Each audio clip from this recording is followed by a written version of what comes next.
Hello dear students. तो कैसे हैं आप सब। स्वागत है आपका हमारे यूट्यूब चैनल जिसका नाम है LWM क्लासेस।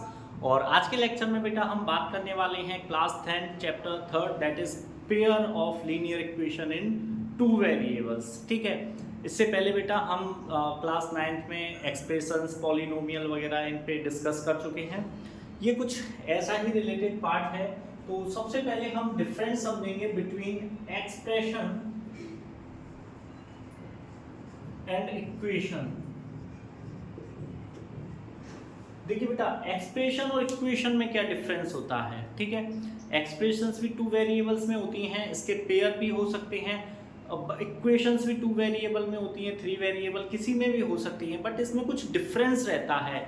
एक्सप्रेशन किसे बोलते हैं हम और इक्वेशन किसे बोलते हैं, उस बात पर आज हम थोड़ा सा ध्यान देंगे। तो देखिए, एक्सप्रेशन मैंने लिखा 3x + y, 2x लिख दिया, 7z लिख दिया, इवन मैंने 5 भी लिखा। ये सभी क्या है, मेरे एक्सप्रेशन हैं। क्या है बेटा, एक्सप्रेशन है। और वहीं मैं ये चीज ऐसे लिख दूं 3x + y = 0।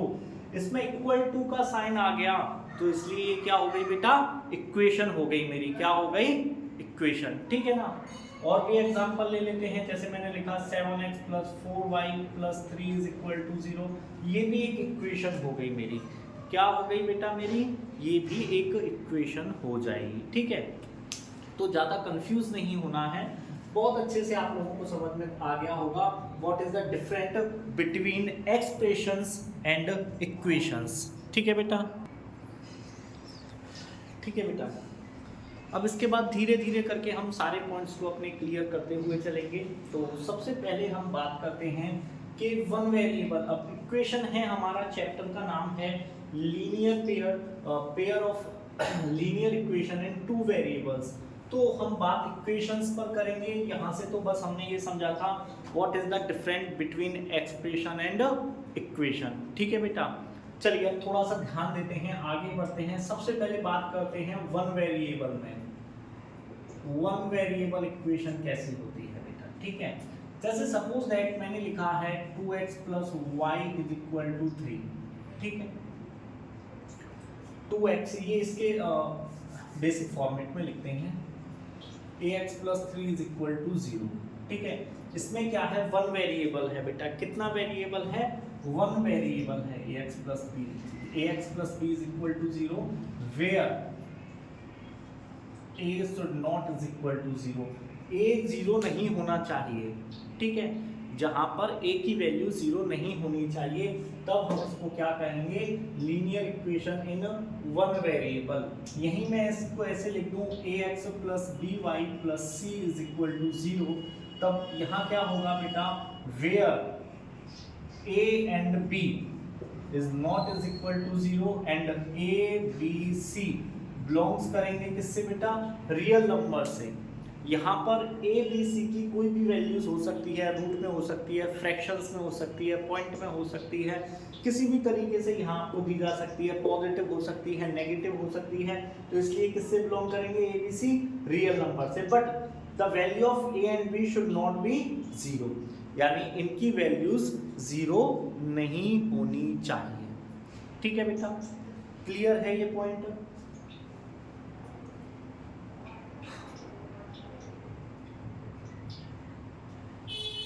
अब बेटा थोड़ा सा पढ़ते हैं हम, इसके ग्राफ के बारे में सीखेंगे पहले तो हम कि इसके ग्राफ कैसे होते हैं। देखिए, अब बात कर रहे थे हम पेयर की। तो पेयर क्या क्या रहते हैं बेटा, पेयर जैसे suppose that a1x + b1y + c1 = 0। एक इक्वेशन ये हो गई इन टू वेरिएबल्स। दो वेरिएबल हैं, आपको इसमें दिख रहे होंगे, there are two variables that is x and y। ठीक है बेटा, ये हो गई एक इक्वेशन। अब मैंने यहीं लिखा a2x + b2y + c2 = 0। ये मेरी इक्वेशन फर्स्ट थी। ठीक है, और ये हो गई सेकंड। तो ये हो गया मेरा मिलाकर पेयर हो गया दो इक्वेशंस का। ठीक है ना। अब यहाँ पर हम जब ग्राफ सीखेंगे तो तीन तरीके के ग्राफ हमारे बनते हैं बेटा। इसमें कितने तरीके के ग्राफ बनते हैं, ठीक है, फर्स्ट, सेकंड,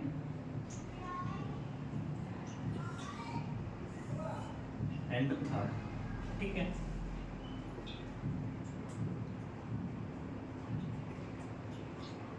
ये आपका x एक्सिस है, ये y एक्सिस है, माइनस एक्स माइनस वाई, ठीक है, minus x y minus y, x minus x plus x y and minus y. तो हम जब लीनियर इक्वेशन से टू वेरिएबल्स को सॉल्व करेंगे तो बेटा हमें यहाँ पर 3 तरीके के ग्राफ बनाने को मिलेंगे। कितने तरीके के ग्राफ मिलेंगे बेटा? 3 तरीके के ग्राफ मिलने वाले हैं। तो ये ग्राफ कैसे रहेंगे कैसे नहीं रहेंगे, आइए उन पर बात करते हैं। तो देखिए सबसे पहले ग्राफ की बात करते हैं। कोई भी 2 लाइनें ऐसे जाएंगी, ठीक है, एक लाइन ये रही और एक लाइन ये रही। अब आप देखो इन दोनों लाइनों ने इस जगह पर एक दूसरे को क्या किया है, इंटरसेक्ट किया है बेटा। क्या किया है? इंटरसेक्ट किया है। इसलिए इन लाइंस को क्या बोलते हैं? इंटरसेक्टिंग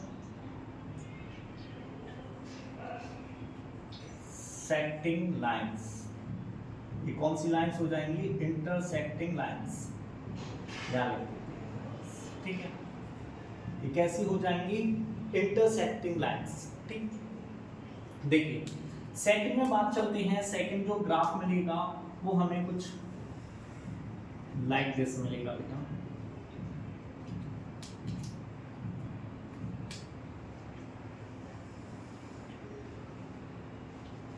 अब आपको पता है इन लाइंस को बेटा क्या बोलते हैं? Parallel lines. क्या बोलते हैं इनको?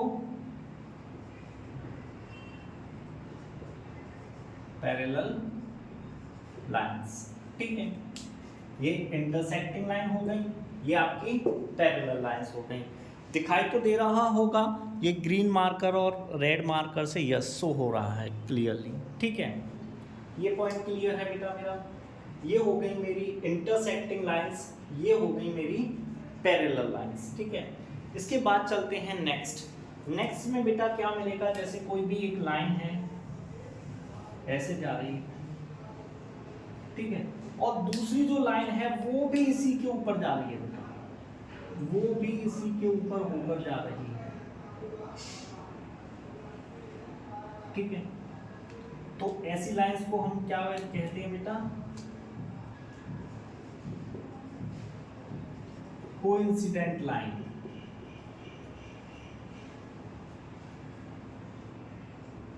Coincidental lines.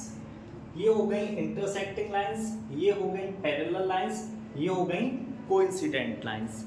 आई होप आप लोगों को अच्छे से समझ में आ रहा होगा बेटा, ठीक है। चलिए ये तो सर ग्राफ था, समझ में नहीं आ रहा है कुछ, ये क्या ग्राफ बना दिए, कब बनेंगे? धीरे धीरे बेटा सारे पॉइंट्स क्लियर करेंगे। मैंने आपको बताया सबसे पहले इसमें हमारे क्या बनेंगे? 3 ग्राफ बनेंगे, इंटरसेक्टिंग लाइंस, पैरेलल लाइंस और कोइंसिडेंट लाइन का। अब आपको कोई क्वेश्चन दे दिया गया, आपसे पूछा गया कि भैया ग्राफिकली अगर इसको रिप्रेजेंट करें तो ये लाइनें कैसी होंगी, ठीक है। ना आपको रिप्रेजेंटेशन करना है ना कुछ, डायरेक्ट क्वेश्चन देख के आप आंसर बता सकते हो। सर ये लाइन इंटरसेक्टिंग होंगी, ये पैरेलल होंगी, या ये लाइन कैसी होंगी? कोइंसिडेंट होंगी बेटा, ठीक है ना।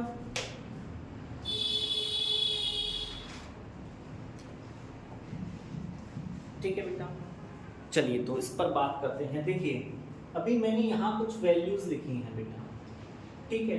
तो ध्यान देना, अगर A1 अपॉन में A2 का रेशियो बराबर नहीं है B1 अपॉन में B2 के, यानी ये रेशियो इन इक्वेशंस के अकॉर्डिंग ये रेशियो इक्वल नहीं है, तो लाइंस हमारी कैसी हो जाएंगी बेटा? लाइंस हो जाएंगी हमारी इंटरसेक्टिंग लाइंस। कैसी लाइन हो जाएंगी? इंटरसेक्टिंग लाइंस, ठीक है ना। इसी से हम बता देंगे, हम इक्वेशंस को रखेंगे। अभी मैं इक्वेशन से भी बताऊंगा आपको। जैसे सपोज दैट हम कोई इक्वेशंस यहाँ पर लिख लेते हैं, साथ ही साथ कोई 2 इक्वेशन लिख लेते हैं। मैंने लिखा 2x + 3y = 7 और सेकंड इक्वेशन लिखी मैंने 5x + 2y = 8। अब देखिए a1 की वैल्यू 2 है, ठीक है, a2 की वैल्यू 5 है, b1 की वैल्यू 3 है और ये 2 है। क्या ये इक्वल हैं? नहीं है। तो हम पता है इन इक्वेशंस को देखते ही बस हमको ऐसे रखना है, और ऐसे रखने पर हम डायरेक्टली बता सकते हैं कि लाइन हमारी कैसी होंगी, इंटरसेक्टिंग लाइंस होंगी। मुझे सिर्फ ये दो इक्वेशन गिवन हो, मैं इसके अकॉर्डिंग ये वैल्यूज रखकर देखूंगा, अगर ये नहीं आता है तो मैं क्या कह दूंगा, इंटरसेक्टिंग लाइंस होंगी। ठीक है बेटा, चलिए अब थोड़ा सा आगे बढ़ते हैं।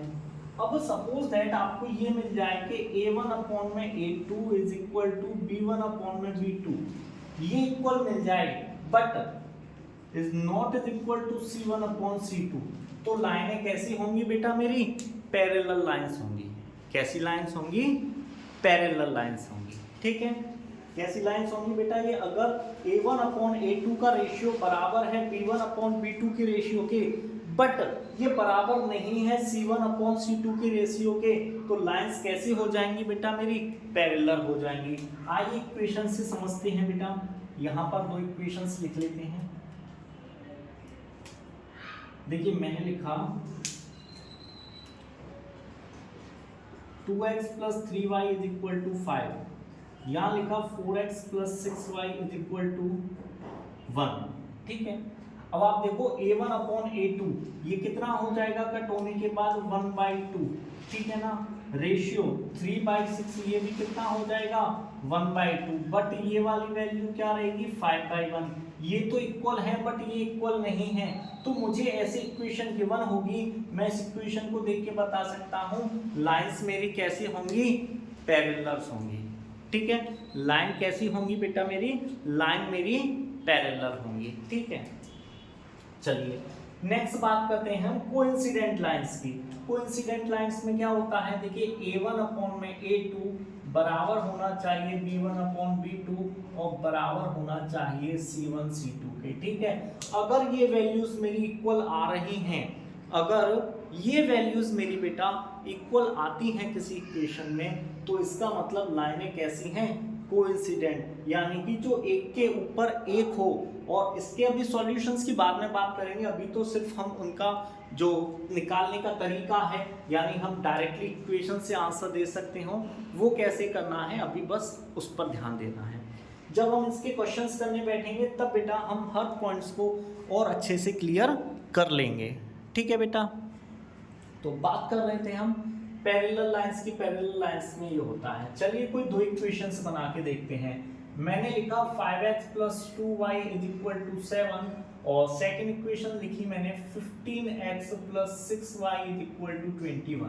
ठीक है बेटा, अब a1 अपॉन में a2 5/15, 5/15 का मतलब क्या हो जाएगा बेटा 1/2। ठीक है, 5/15 का मतलब होगा 1/3, 2/6 का मतलब कितना हो जाएगा 1/3, 7/21 का मतलब कितना होगा 1/3। यानी देखिए a1 अपॉन a2 बराबर है b1 अपॉन b2 बराबर है c1 अपॉन c2 के। अगर किसी क्वेश्चन में ऐसा आता है तो हम इस इक्वेशंस को ऐसे रखकर हम डायरेक्टली बता देंगे कि लाइंस कैसी हैं, कोइंसिडेंट लाइंस हैं। ठीक है, चलिए लाइंस तो हमने बता दी बेटा कि लाइंस कैसे होंगी, किस तरीके से होंगी। अब हमसे पूछ ले इसके सॉल्यूशंस क्या होंगे, इसके सॉल्यूशंस क्या होंगे। ठीक है, देखिए अब सबसे पहले इंटरसेक्टिंग लाइंस की बात करते हैं। इंटरसेक्टिंग लाइन है, जब ये इस पॉइंट पर बात करेंगे तो इसका कैसा हो जाएगा वन सॉल्यूशन। कैसा होगा वन सॉल्यूशन, या इसको हम क्या कहेंगे बेटा यूनिक सॉल्यूशन। यूनिक सॉल्यूशन, ठीक है ना, वन सॉल्यूशन कह लो या यूनिक सॉल्यूशन कह लो।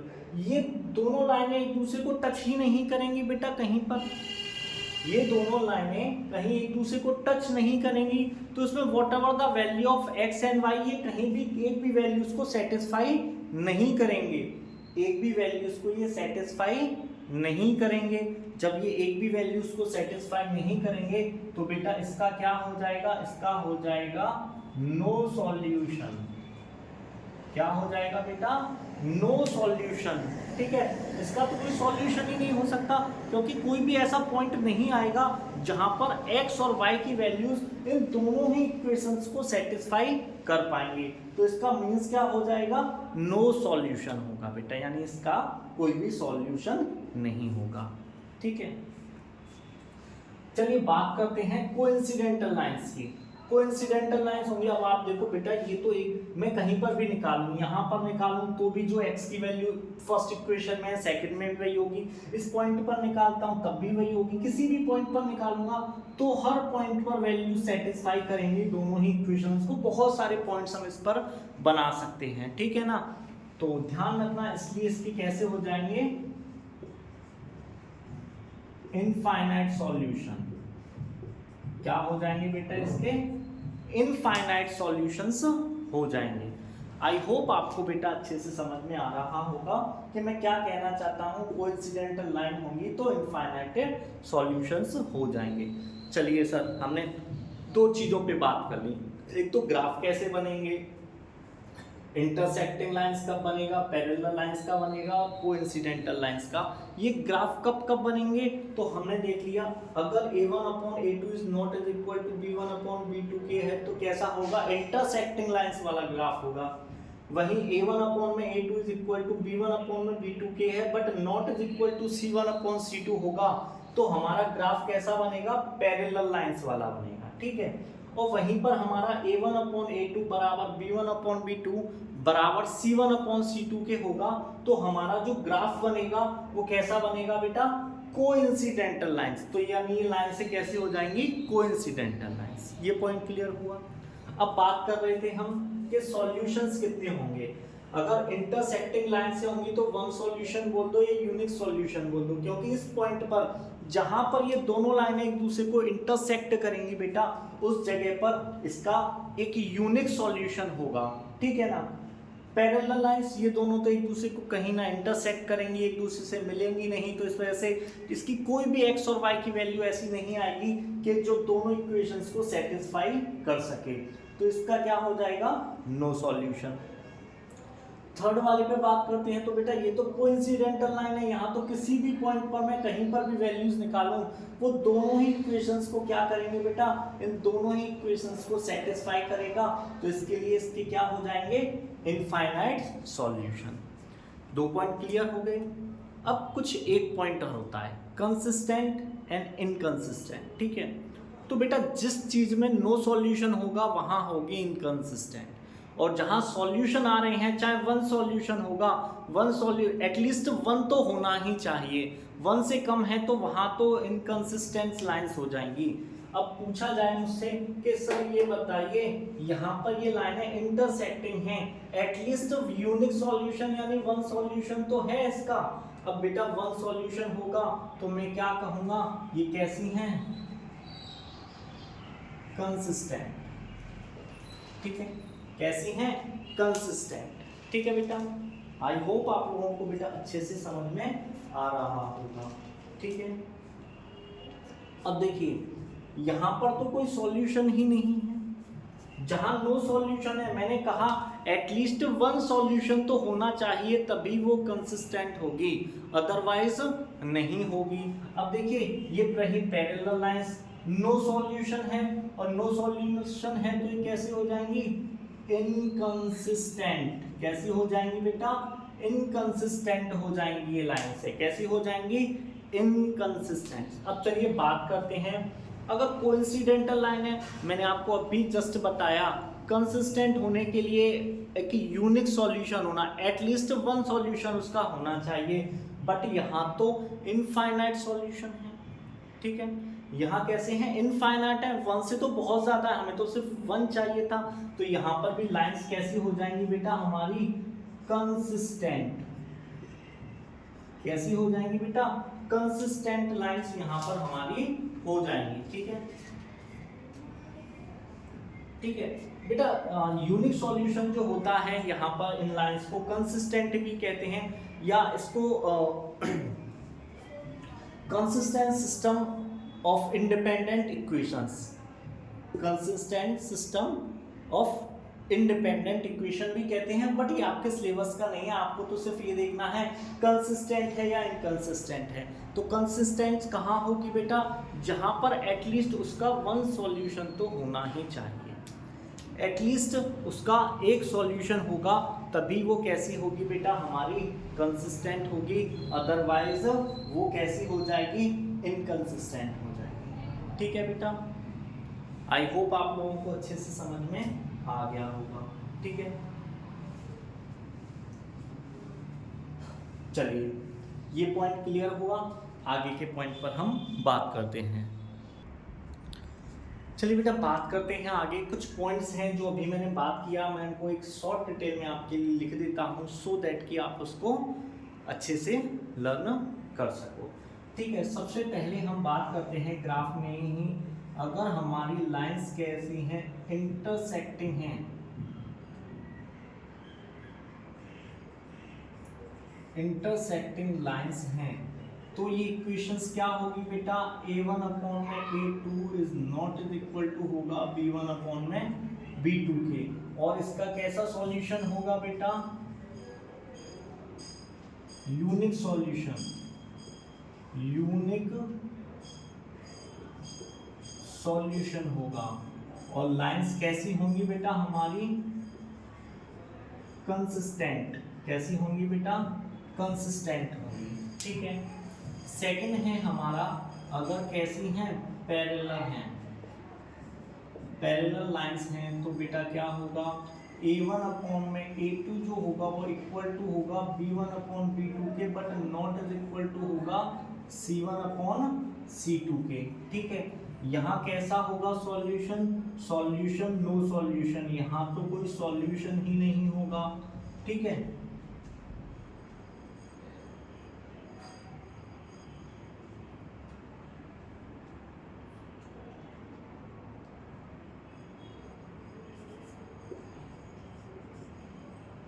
और लाइनें कैसी हो जाएंगी बेटा, इनकंसिस्टेंट, कैसी हो जाएंगी, इनकंसिस्टेंट। ठीक है, सॉल्यूशन की स्पेलिंग गलत हो गई। ठीक है, अब बात करते हैं कि हमारी लाइनें कैसी हैं, कोइंसिडेंट लाइंस हैं, तो बेटा ये इक्वेशंस कैसी होंगी, ये वैल्यूज क्या सेटिस्फाई करेगा, a1 अपॉन में a2 is equal to b1 upon में b2 is equal to c1 upon में c2, ये सभी वैल्यूज इक्वल होंगी, और इसके सॉल्यूशन कैसे होंगे, इनफाइनाइट सॉल्यूशन होंगे, कैसे होंगे, इनफाइनाइट सॉल्यूशन होंगे। ठीक है, उसके अलावा मैं आपसे कहूँ कैसी होगी, जब देखिए इनफाइनाइट सॉल्यूशन है और कंसिस्टेंट होने के लिए हमें एटलीस्ट कितना सॉल्यूशन चाहिए होता है बेटा, 1। ठीक है, एटलीस्ट कितने सॉल्यूशन चाहिए होते हैं, 1। तो ये कैसा हो जाएगा बेटा मेरा, कंसिस्टेंट, कैसा हो जाएंगे ये मेरी, कंसिस्टेंट। ये पॉइंट आपको बेटा लर्न करके रखने हैं। ठीक है ना, इंटरसेक्टिंग लाइंस है, ये होगा यूनिक सॉल्यूशन, कंसिस्टेंट। ठीक है, आपको सबसे बड़ी बात ये है कि ये तरीका आपको आ गया तो आप सब कुछ बता सकते हो। आइए कुछ एग्जांपल्स लेके समझते हैं बेटा इस पॉइंट्स को। ठीक है, कुछ एग्जांपल्स लेते हैं, इन पॉइंट्स को लर्न कर लेना आप लोग। ठीक है,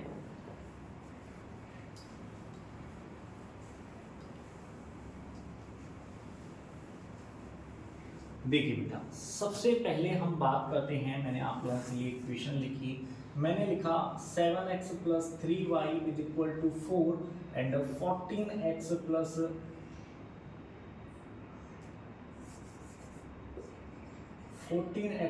6y = 3। ठीक है, मैंने आपसे पूछा, अब मुझे पहले ये बताओ कि लाइनें कैसी होंगी। मैंने आपको एक इक्वेशन दी और मैंने आपसे पूछा ये लाइन से कैसी होंगी। तो देखिए कंपेयरिंग करते हैं, तो a1 की वैल्यू है 7, b1 की वैल्यू है 3, c1 की वैल्यू है 4, a2 की वैल्यू कितनी है 14 है, b2 की वैल्यू कितनी है 6 है, और c2 की वैल्यू है 4। चलिए रखते हैं a1 अपॉन में a2 is equal to b1 upon b2 is equal to c1 upon c2 के अकॉर्डिंग। ठीक है, तो देखिए 7/14, ठीक है, is equal to 3/6 is equal to, sorry 3 है, 4/3, ये कट हो रहा है 1/2 है, ये भी 1/2 हो गया, बट ये 4/3 रहा आया, यानी ये दोनों तो इक्वल हैं बट ये इक्वल नहीं है। तो अभी हमने पढ़ा था if a1/a2 is equal to b1/b2 है और is not is equal to c1/c2 है, तो लाइंस हमारी कैसी होती हैं बेटा, लाइंस होती हैं हमारी पैरेलल लाइंस। अब ये इक्वेशन आपको गिवन है, आप इस तरीके से बता सकते हो लाइंस कैसी हो जाएंगी, पैरेलल लाइंस होंगी। इनका जो ग्राफ बनेगा उसमें लाइन से कैसी होंगी, पैरेलल होंगी। अभी ग्राफ भी बनाएंगे हम बेटा, ग्राफ पर भी बात करेंगे, पहले हम छोटे छोटे से कुछ पॉइंट्स हैं उनको क्लियर कर लेते हैं। तो यहाँ पर भी हमारा जो ग्राफ बनेगा वो कैसा बनेगा, पैरेलल लाइंस का। अब बात करते हैं इसके सॉल्यूशन कितने होंगे। जब पैरेलल लाइंस है बेटा तो सॉल्यूशन क्या होगा इसका, नो सॉल्यूशन हो जाएगा। आपने देखा क्या वैल्यूज आई, a1/a2 ये आया हमारा, ये किसका होता है, पैरेलल लाइंस का। लाइंस कैसी हैं, पैरेलल। सॉल्यूशन नो सॉल्यूशन, कैसी होंगी, कंसिस्टेंट या इनकंसिस्टेंट। जब सॉल्यूशन ही नहीं है इस इक्वेशन का, नो सॉल्यूशन है, तो बेटा कैसी हो जाएंगी, इनकंसिस्टेंट। ठीक है, आई होप आप लोगों को जो मैं समझाना चाहता हूँ बेटा बहुत अच्छे से वो पॉइंट्स क्लियर हो गया होगा। चलिए और कुछ पॉइंट्स हैं, अभी इसी में बात करते हैं कुछ और पॉइंट्स को लेकर। ठीक है, बात करते हैं बेटा अभी एक और इक्वेशन लेते हैं। मैंने लिया 3x + 2y = 1 and 2x + 3y = 4।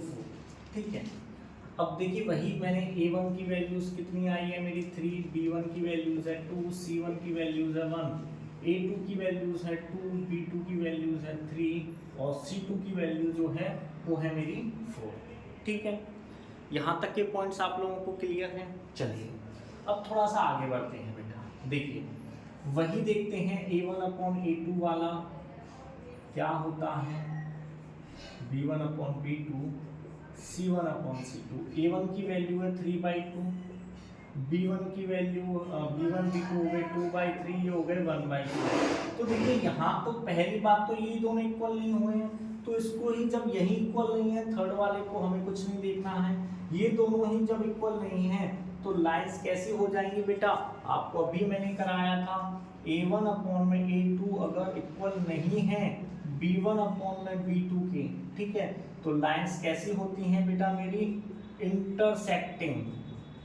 ठीक है, लाइंस कैसी हो जाएंगी, इंटरसेक्टिंग। सॉल्यूशन कैसा होगा इसका, यूनिक सॉल्यूशन होगा बेटा। सॉल्यूशन कैसा होगा, अगर मैं बात करूं आपसे कि इसमें सॉल्यूशन कैसा होगा, तो सॉल्यूशन होगा बेटा मेरा एक यूनिक सॉल्यूशन। कैसा होगा, एक यूनिक सॉल्यूशन होगा। ठीक है ना।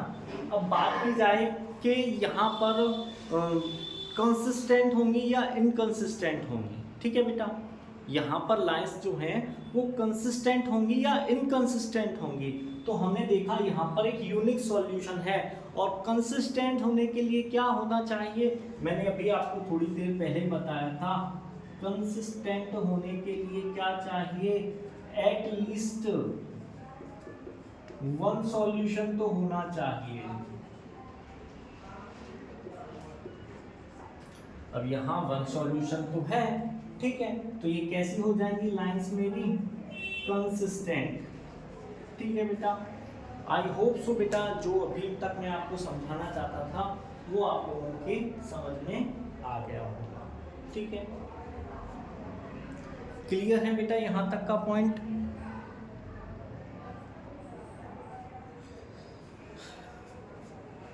आई होप सो बेटा यहाँ तक के पॉइंट्स आप लोगों के क्लियर होंगे।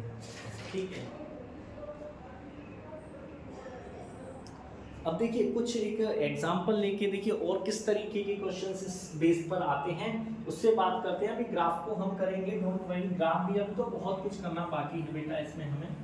तो सबसे पहले तो हम एक एग्जांपल के थ्रू क्वेश्चंस को सॉल्व करेंगे बेटा। ठीक है, तो चलिए बात करते हैं बेटा और किस टाइप्स के क्वेश्चंस बेस पर पूछे जा सकते हैं आपसे।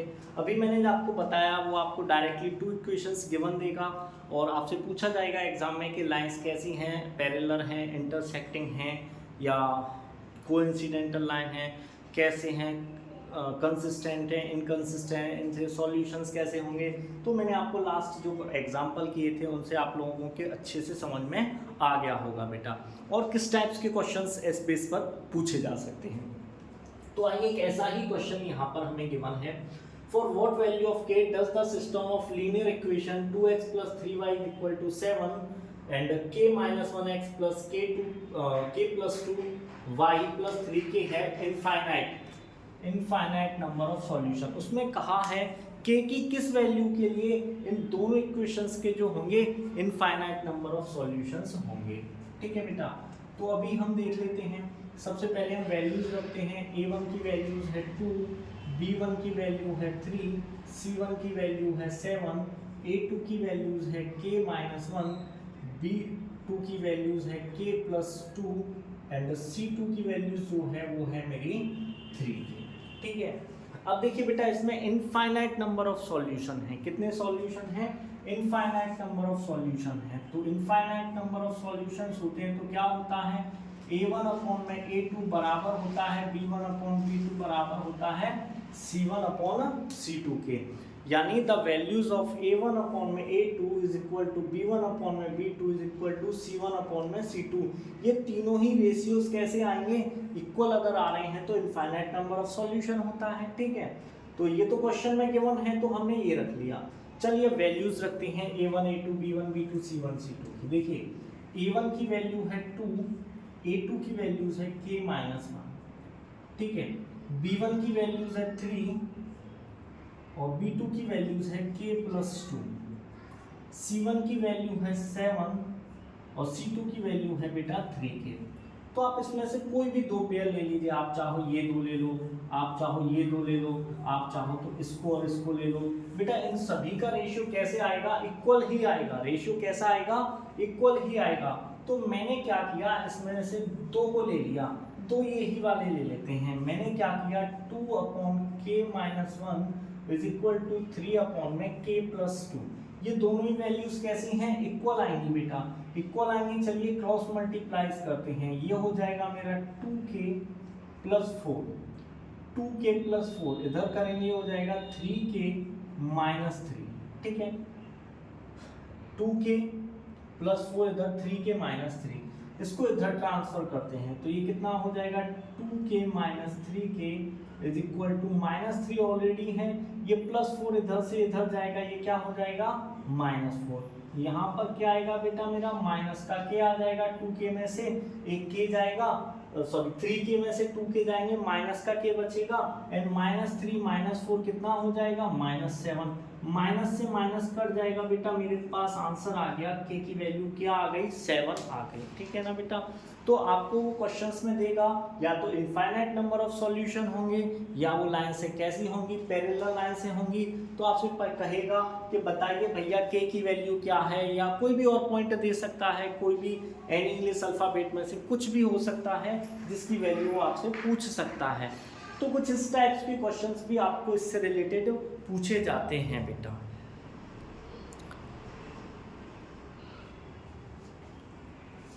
ठीक है बेटा, तो आई होप सो अभी जो हमारा जो बेसिक पॉइंट था वो हमने क्लियर कर लिया है। ठीक है, जो हमें जो दो लाइंस गिवन होती हैं उनके थ्रू हम कैसे बता सकते हैं कि कैसी होंगी, कंसिस्टेंट होंगी, इनकंसिस्टेंट होंगी, पैरेलल होंगी, कोइंसिडेंटल होंगी, कितने सॉल्यूशंस होंगे।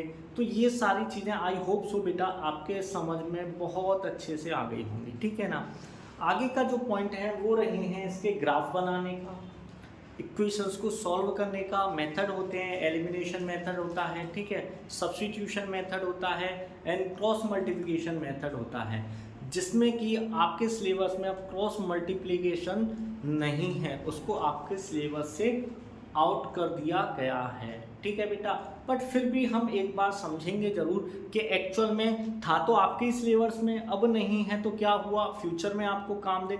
तो बस हम एक बार उस पर थोड़ी सी नज़र डालेंगे, what is cross multiplication method, उस पर भी हम बात करेंगे, बट वो बात करेंगे बेटा हम इसके सेकेंड पार्ट में।